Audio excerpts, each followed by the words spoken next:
হরে কৃষ্ণা, রাধে রাধে। আজ হলো মহা দ্বাদশী, ভগবানকে দর্শন করাচ্ছি। অনেক দিন তো আপনাদেরকে ভগবানকে দর্শন করানো হয়নি, তাই ভাবলাম আজকে একটু দর্শন করাই।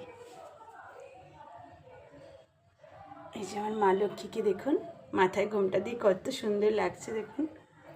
আর এখানে আছেন জগৎগুরু শিল প্রভুপাদ। আর আজকে ভগবানকে ভোগে কী কী দেওয়া হয়েছিল আপনারা দর্শন করুন। এই যে এখানে সাদা অন্ন, তার সঙ্গে অনেক রকম সবজি দিয়ে একটা ভাজা, আর এখানে দেওয়া হয়েছে চানা, আর লেবু তো আছে, আর এটা হচ্ছে পালং শাক আর সমস্ত ভেজিটেবল দিয়ে একটা ওটসের পরোটা, আর এই হচ্ছে টমেটম, পেঁপে আর কড়াইশুঁটি দিয়ে ডাল, আর এখানে আছে কলা আর আতা, জল তো আছেই। মহাপ্রসাদ দর্শনে দুর্ভোগ কাটে। আপনারা সকলেই মহাপ্রসাদ দর্শন করুন। হরি বল, রাধে রাধে।